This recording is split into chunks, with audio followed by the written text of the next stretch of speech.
Those of you who have been coming to satsang or listening to satsang for a while will know that I'm a very big proponent of not worrying at all about what the neighbors are going to say, about what Samne Wale thinks. Now, that doesn't mean that we are not polite. Okay? I mean, so, I don't pass gas in public. Right? I mean, just it seems like a kind of a rude thing to do. You care that people around you should not be subject to a bad smell. So you observe what we call general social niceties, politeness. We bathe so that other people should not be subject to the bad smell of our body. We choose our words in public in a way so as not to offend somebody. Right? I mean, there's a lot of different ways you can say something. But we do so in such a way as to not unnecessarily offend people.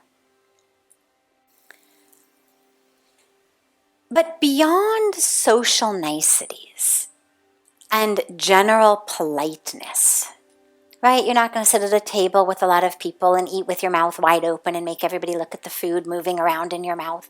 Beyond that, the dilemma becomes when all of our lives are focused on what is this person saying about me?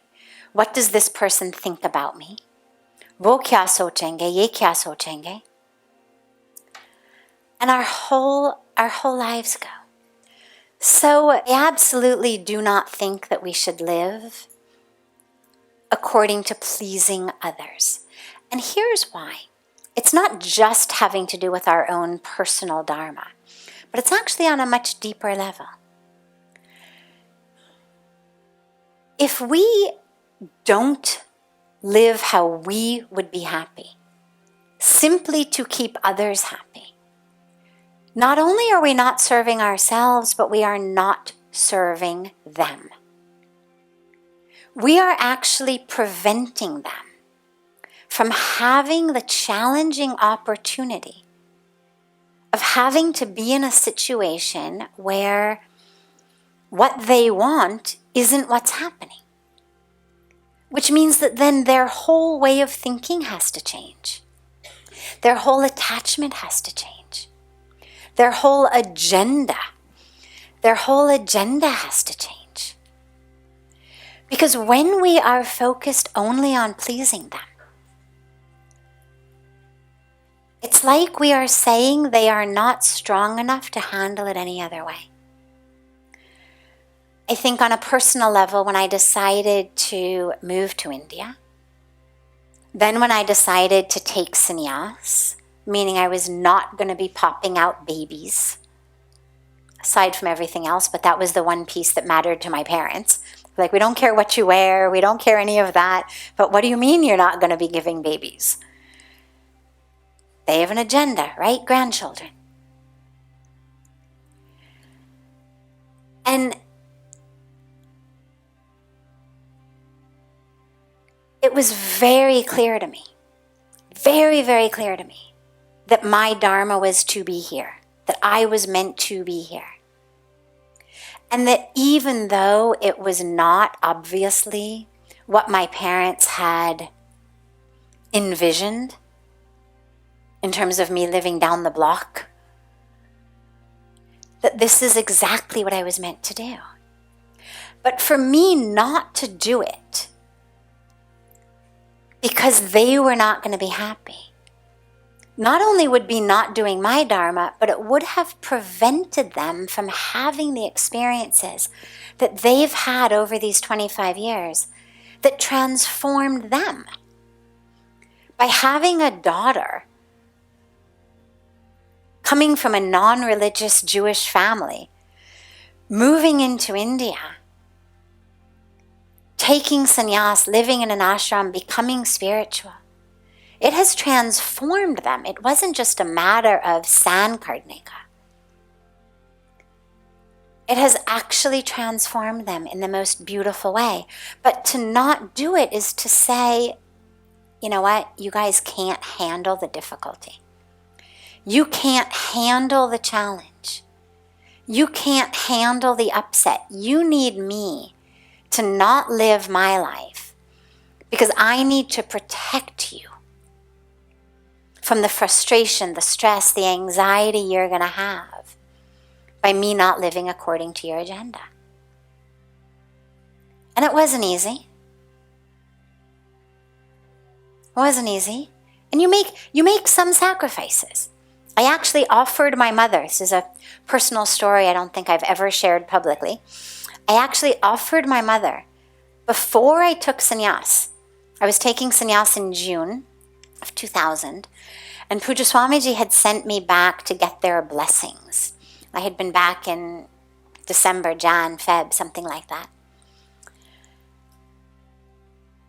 And my mom, of course, had the whole, what do you mean no grandchildren thing? And I said, look, I will actually do something for you. I said, if you really want a grandchild, I'm an only child, so I was their only option. I said, if you really want a grandchild, I will postpone taking sannyas. I don't have to take it in June. I can take it in September, October, November. There's no Morth of the year 2000. I can take it in 2001. I said, I will go out. I will get myself pregnant. I hadn't taken vows yet. I will carry a child. And then I will give it to you. I said, I am prepared to give you the next 9 months, 10 months in terms of, finding somebody and negotiating the whole thing of my life. But I'm not prepared to not live my life. So if what you want are the next 9, 10 months of my life, I will do it. But do not think that I'm then going to raise it. That I'm going to not live the life I'm supposed to live and instead move down the block and raise the child. I said, so you think about that, because I really happily, no resentment at all, no grudges, no nothing. I will do this for you. You've given me everything. I'll go out, I'll get pregnant, I'll carry a child, I'll give him to you, or her to you. And my mom thought about it and came back and decided that that was not what she wanted. But the truth is, I would have done it, and I would not have resented her, I would not have held a grudge. I would have done it very happily with the opportunity to provide. So it's not that we don't make sacrifices along the way. We just don't sacrifice the big picture. Because as you said, only when we are peaceful and happy can we spread peace and happiness. To live something that is not our dharma, not our heart. Not only does it ruin our life, but it also ruins any opportunity we would have to be an asset on planet Earth, because then we are miserable. We're grumpy, we're cranky, we're resentful, we're holding grudges. It's all our mind can think about. And we then spread misery to others. We want others to be miserable as well. Even if we're not consciously aware of it, we do it. जैसे मैं फंसे हुए हूं, well, तुम भी फंस जाओगे.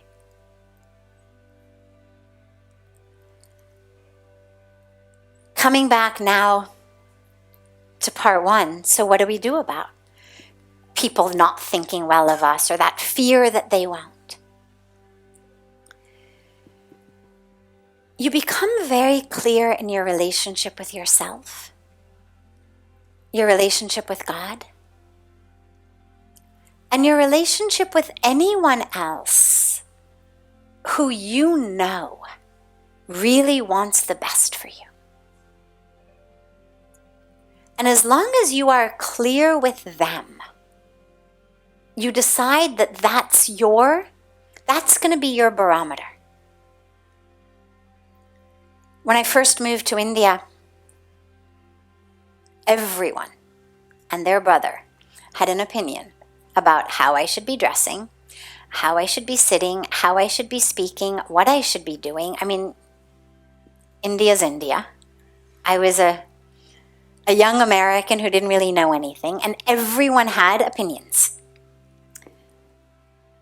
And not only would they say, I think it would be better if you could.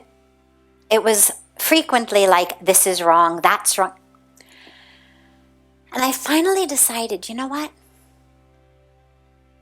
As long as I'm good with God, and I'm good with my guru, like if I'm doing something wrong, my guru is going to tell me that I'm doing something wrong. And as long as I'm good with God in terms of my inner intention, my inner bhav, my inner path,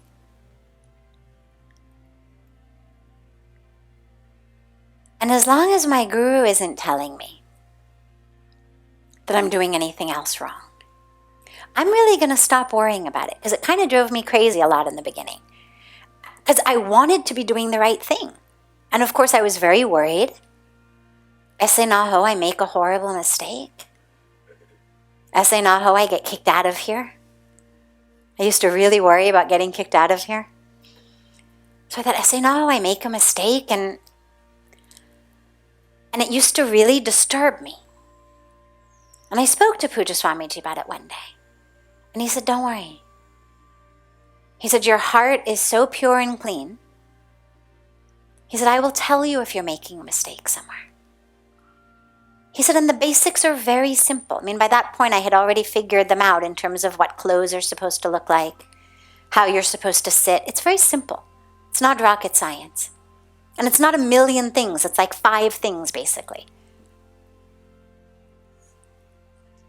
And he said, anything else, I'll let you know. He said, don't worry. And I've lived 25 years like that. So what I would say to you is, become very clear with God. Become clear with your guru.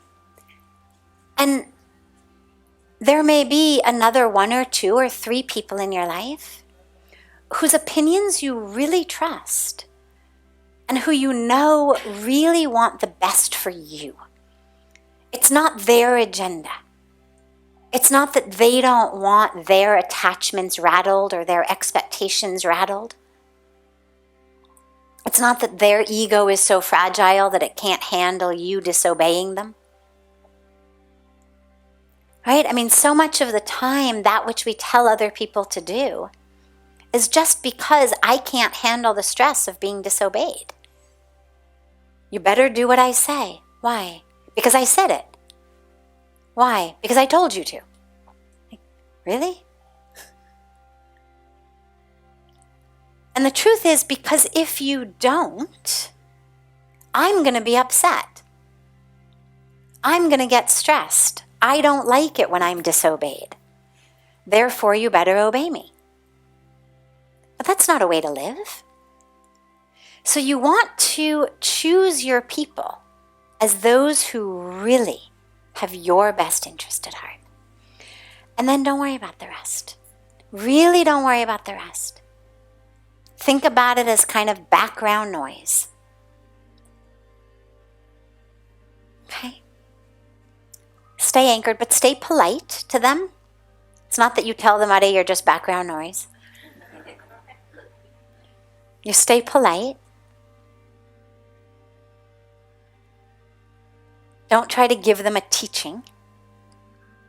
A very good rule of thumb around this is, unless someone is your child or your disciple, so unless you are the parent or the guru, or unless they have come to you with folded hands and said, please guide me, nobody wants a teaching from you. It's a really good rule of thumb. No one wants it, no matter how well-intentioned you are. So don't try to give them the teaching, but just live it. Live it inside. Thank them for their opinion, if they've shared it. Move on. But don't take it inside. Pujya Swamiji speaks a lot about junk mail, right? And how we get junk mail in our inboxes all the time. But we don't get offended by it, right? I mean, if I open up my inbox and there's all these advertisements for how to increase the size of body parts that I don't even have, I'm not going to get insulted by it, right? It's not going to ruin my day. I understand it's just junk. It's just junk. You don't even open it. Somebody somewhere is sending it out. They've got their own agenda. Fine. I'm not going to hunt them down and try to kill them. But I'm not going to need therapy because I keep getting these notices in my inbox. You just delete it. You move on. You don't even pay attention. You just go through, delete, delete, delete, delete. Or if you don't want to delete, if you've got one of those unlimited spaces in your inbox, you just scroll past it. You go to the stuff that matters. And that's what kind of all of the rest of the world's opinions of you should be.